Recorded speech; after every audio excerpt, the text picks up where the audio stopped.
Welcome everyone. I'm Krishna Gupta and welcome to my podcast Krishna Connect, where we explore individuals distinguished in various fields. Today we are joined by Yaron Libman, a true expert in the field of cybersecurity. As a DevSecOps standing for Development, Security and Operations team lead at NS Technologies and an experienced software engineer, Yaron has a lot of knowledge to share about computer and network security. With a background in C++, Java, and .NET framework, and a Bachelor of Computer Science in Computer Science. So, Mr. Iran, can you tell us more about your field of work? Hi everyone. Um, as Krishna introduced me, I'm a DevSecOps leader in NSNox, and my field of work is DevSecOps, mean maintaining the development and security of NSNox and the technology side, the infrastructure, cloud security, and also application security. Oh, that's thank you so much for saying that. So, how did you develop interest in the cybersecurity field or just in general computers? Like, how did you realize that you have an interest in computers growing up? So basically, probably like most of us, I started with playing uh, computer games and That- try to understand how the thing work. How And they work? then Yeah. when I came in high school, I have the option to choose my major as computer science. Yeah. Um, and this is the way I really started to know coding and the real computer science world. Hmm. And from then till today, this is my main field and my main thing to do. How did you study in school mainly? How did you study computer science in school? Like, did you study coding languages or how did you study? So we are talking about 20 years ago when Oh, we didn't have some online courses and stuff like this. yeah. So basically, most of the study was in class in school. Um, After a few months that I started with it, my teacher saw that I'm really interested and things going a bit easy for me and try to give me a bit more challenging stuff to do in school. Um, Right. and uh, and then I understood that this is really interesting me. Oh, so did you learn any specific coding language while learning in school? So when I was in school, the main languages was assembler Yeah. and Pascal. This is the was the when I was a freshman in high school. Yeah. And the last year, I think I learned a bit of Java, Yeah. but this was a bit of object-oriented languages Right, um, yeah, Java as well. that I learned firstly over that. Later, when I after I finished Mm. school, I had the time to learn more of Java and Yeah. Python and C++, and I had the time to learn a lot of coding languages. Some Mm. of them are not relevant these days, but Yeah. they are the basic for every coding languages. Yeah, so I myself actually for the past 2 years I've been learning Java in school. So we learned Java actually in school. So Java then 20 years ago was something in the diapers, Yeah, very very Java is a fresh. very recent Eh, language. It just they came out eh, few, I think 20, 30 years ago. Just a recent yeah, language. but now it's one of the main Yeah, languages. it's We are become it famous. NSNox is our main framework we are working on the server side is Java. Yeah, Java. I mean, Java is actually a tough language to learn. I mean, actually, it is a bit tough to learn initially. So Yeah, how? but it's very strong and very Yeah, give you the ability to do almost everything. yeah, it does. It does. So how did you find the time to learn so many programming languages? Because it's C++ and Java, .NET and Pascal, as you said, are all very actually extensive and tough coding languages. So how did you learn all of them? So some of my time as 18, 19 years old was I was a coding instructor, and Right? the main idea behind coding instructor is it doesn't matter what language. It's Mhm. more um, the building blocks of coding. It doesn't matter if you're Oh, doing Java, yeah, Python, assembly. The basically is to know how to do right condition, how to design the program right, how to use loops and conditional stuff. And once you have the building blocks, you can learn whatever language you know. We always say in Snox when we are trying to recruit a new software engineer, it yeah. doesn't matter what language he knows Oh, and what language he has experience. The main issue is to see that the person is intelligent, that uh, he's smart, that he can right, solve right. logical issues. Problems, logical Uh, problems, right? the specific language, this is something pretty easy to learn. If you know Java today, Yeah, you would be a good and you are good at Java, you can also be a very good Python Python. Yeah, Java and developer. Python actually And similar. Yeah, Java and Python are actually a bit yeah, similar. But but the same will be if you will try to do C++ or C Sharp or .NET or Scala or whatever kind of language. If you have the strong building block and you are analytic person and you know how to solve logical right, right. um, stuff, Problem like you will do logical problems. Yeah, whatever language it would be. yeah. So So, this was the basic of how we learned to instruct coding. hmm, So I had the ability and the time because it was my main uh, work is to yeah, learn languages and to learn technologies.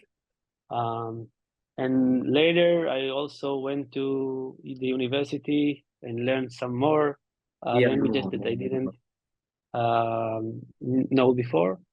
And today, when I'm trying to choose whatever I need to solve, Yeah, what kind of coding language I will use, I'm trying to find the right one for this task, right. and it doesn't Yeah, matter which one I will it will doesn't learn. matter which one it is. Yeah.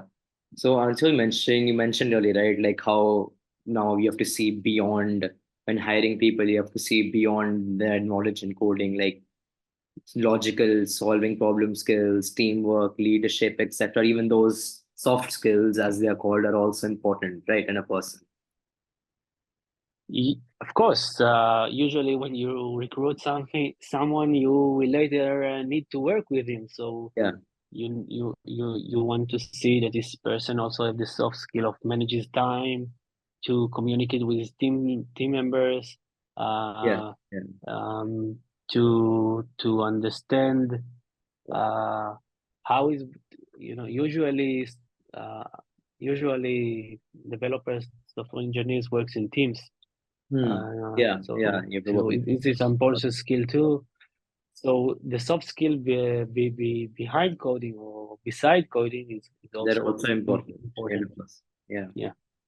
So you are an instructor in the IDS the software development course, right? Yeah. Yeah. So what insights can you share about involving cybersecurity principles into curriculums like algorithms, networks, and communications? So basically,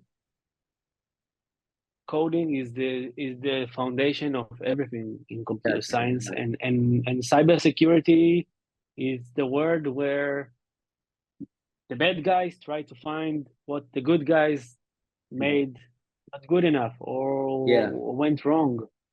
So the basic is Mhm. to understand how network communication work and how coding work and how Hmm. basic computer works. Yeah, right. Um, Yes. and you have to know this stuff to understand what exploit and what dangerous this word can have. Yeah. I think I don't know anyone that is a good cybersecurity person that doesn't have very good foundation of all Hmm. this work. Yeah. Mainly, Right. Right. mainly computer science and coding and network communication. This is the two most big pillars, most important foundations of the computer science world.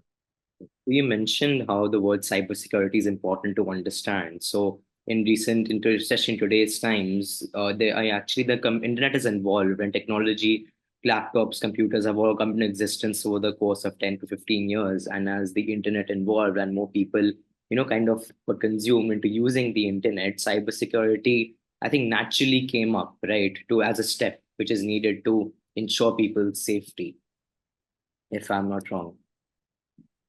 Yeah, of course, you're not wrong. Computer science, or more exact to say, cybersecurity. It's like the mouse and cat game, Yeah. and and as our world use more technology and AI and It becomes important, right? Yeah. 20 years ago, we had a PC on our table, and 15 years ago, we started to go with our laptop to Laptop. everywhere we went.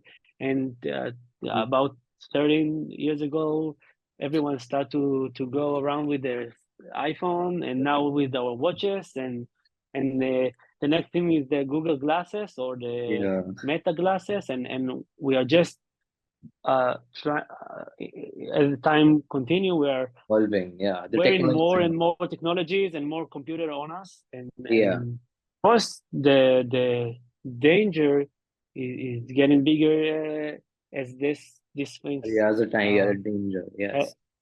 yeah, and as I said before, it's like a mouse and cat game. So Yeah. a lot of money transfers this through this computer science um, systems and our identities, right?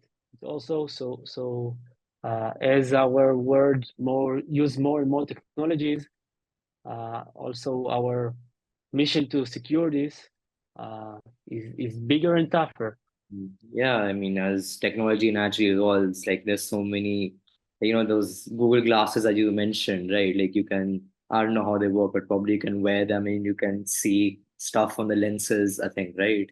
I mean, it's fascinating stuff Yes, because, and I can give you another example. yeah, yeah, You sure. know, 15 years ago, your car was just a car with an engine, and now you can have a Tesla that it's a software engineer managed uh, car. If the Tesla security system wouldn't be perfect, Yeah, the someone can yeah. assassinate someone just by injecting code to his Tesla and make it drive to a wall. Um, so yeah, our word becoming more and more difficult. Yeah, I agree. I agree. So, at NS Knox Technologies, you emphasize clear-cut validation over a certain assurances. So, how does this approach contribute to building trust among the people or the clients of IT teams and safeguarding financial transactions? So we are at NS Knox. Our main mission is to secure payments um, Yeah, and payments. The payment, money of yeah, companies that money, are money. buying our Right? system. Yeah, Um, most companies, the big companies we are working with yeah, transferring millions of dollars even a day. yeah. Um, That's a lot of and money. we have a lot of example Yeah, um, of human errors, inside fraud, and so on, yeah. No, no. that made this company transfer the money that they should pay Yeah. to a vendor Hmm. to a criminal. And our solution is based on our cybersecurity platform. Yeah. Um, is just helping these companies. digitally, meaning Oh, yeah, they are okay. That makes connected to sense. our system to Yeah. validate they are paying the money to the right account. Even you as a Mm. simple person, and also every Big companies. every company, Yeah. when you are transferring money using your bank account, no one no one checking that the details you are putting in the two Yeah. Yeah. uh, field is the real person or the real identity of the company or person you want to pay. You're putting in details, and you put in details, and the money will go there even if it's the right one and or the wrong one. Yeah. So basically, like helping companies to like realize that they're putting the money in the right place, basically, right? Not sending it to another Yeah, third party. Yeah, that makes a lot of exactly. sense. Having a validation process, which is a clear process, it gives them a sense of security, you can say, in their transactions. Exactly. What the NSNOX gives, it's a validation process that as a third party, we are checking that the money you are trying to send will be sent to the right person, Right and person. the Yeah. person that standing behind the account you are trying to transfer the money to Yeah. is the one that you want to pay. You want to pay to. Yep, that's fascinating. So, in your role at NS Knox, what challenges do businesses usually face in cybersecurity, and how does NS Knox help you solve these problems? So this is a big question. I will try to answer it quickly. Yeah, thank So you. we have a lot of challenges. Yeah. Um, First of all, we are working in a my team works cross-platform cloud-wise. I mean, we Yeah, are yeah. using also Also. AWS and of Amazon and Azure by Microsoft. Hmm. And maybe we'll talk a bit later, but um, the main the main technology Hmm. we are splitting data. We're taking the Yeah, yeah. customer data and we split it between Correct. two sites, one in Azure and one in Microsoft. For right now, it can be more sites, like in a bank or Yeah. in a cybersecurity company. And the main Hmm. edge of NSNOC that we are not keeping the real data. We are splitting it to two or more Okay. meaningless pieces, and these pieces are mathematically secured. I mean, Yeah, if someone encryption steal basically. one of these pieces, Like it doesn't encryption. have any. Yeah. Yeah, but it's you just said encrypted. Encryption is something that you can break, right? If So you yeah, have basically. Yeah. unlimited sources of computing Yeah, and yeah. time, you will solve any encryption, right? This is the basic of encryption. Yeah, But it when is. I say our solution is mathematically secured, Hmm? meaning even if you have unlimited computer power and time, you won't be able to break this Oh, encryption. I'm saying, yeah, but yeah. it's not a real encryption. So the main technology and platform we are supporting is our customer can export data to NSNOX Yeah. about the payments Right. and about the vendors, but When, hmm. NSNOX is not visible to this data Yeah, it's something because it's public that splitted. yeah, it has to be secure, right? Yeah. Yeah, it's I mean it's already Exactly. it's evident, that your company is staying ahead of cyber threats, right? And it is also Exactly, and if we want, we didn't have this solution, this hmm. crypto split solution, the splitting of data. I don't think companies would be feel confident to export data to us. Yeah. So I think this is our main edge in Hmm. the in this field. Yeah. So I mean it's simply like it's crucial in today's time to be ahead of these cyber threats and this evolving technologies, evolving technology times, as I said. So and I'm going for moving forward. So, how does NS Knox's approach differ from traditional cybersecurity solutions, and what advantages does it offer? to businesses which seek and want payment protection from NSNOX? So I talked about it a bit on the last question. Yeah.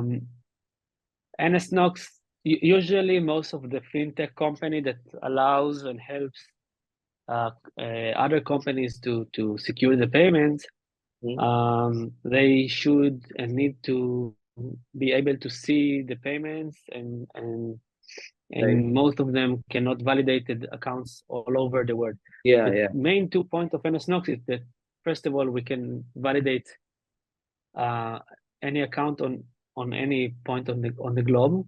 Yeah. This is the one Yeah. thing, That's and I think the advantage. more technology Right. and more interesting part is the splitting of the data, what we are calling CCS, crypto split Mhm. security. Um, that's mean that the data that our customers share with us is always splitted, and even us as NSNOX cannot Yeah. be visible to their payments and Yeah, to vendors other data. payments. Yeah, yeah, yeah. It's like you don't want to be evident that you're helping them, right? Yes, exactly. Yeah. So I mean, it's still impressive. This is a very detailed solution. So and providing businesses a better payment protection is important. So Yes, exactly. finally, with your background in teaching object-oriented design and computer science theory, how do these concepts connect with cyber security, and what advice would you give to aspiring cybersecurity professionals? So this question has 2 parts that are different. The first one is object-oriented design and computer science theory is, as I said in the start of our conversation, is the basic. The basic. You Yeah, need to it's the know basic. computer science. You Yeah, need to it's the understand how yeah, software works and how to design it right, that will be easy to defend and won't have any exploits. the experts. Yeah, Um, and what advice I can give yeah. What advice? experienced Yeah, cybersecurity that's professionals? So I think the main the most important thing is to have a solid background, and yeah, it, yes. Wow. it's Yeah, it's regarding to cybersecurity professionals, but also to software engineers. I think when we have a person that understand coding, understand uh, they have a base of networks, yeah, like a base yeah, understanding. and a strong background, Yeah, he background. can understand how stuff works. So I think the main advice is don't um, like don't try to run fast and understand AI and cybersecurity and blockchain and stuff. Start from the basic. Yeah, the Build basics. good Yeah, again, foundation of basic. understanding Yeah, basics are important. how coding works, how network work, how what is IP address, and how I'm talking to you and seeing your Yeah, picture right now, basic. Yeah, and later try to understand the more complicated stuff that everyone built on top of that, the AI, the blockchain, the cybersecurity, right. and every buzzword. Every few ever we every few years we have different buzzword. So Yeah. usually this is something on top of this basic foundation. Yes, I mean, basics are important. I mean, only when you learn the basics properly, then you can advance to the next level. It's not correct to straight away jump to, the end, basically the end goal. It's always good to build a, Sure, and usually when you meet someone that has weak foundation, you will understand it really really fast. That he doesn't that's really understand the I doesn't anything. understand. It's more like Yeah, in the theory. yeah, makes sense. Yeah. Thank you, thank you so much. I really enjoyed it. It was a lot of fun. Sure, And happy to be here. again, like, thank you so much. Thank you for appearing on my podcast. I really enjoyed talking to you. Bye. Great, thank you. Me too. Bye bye.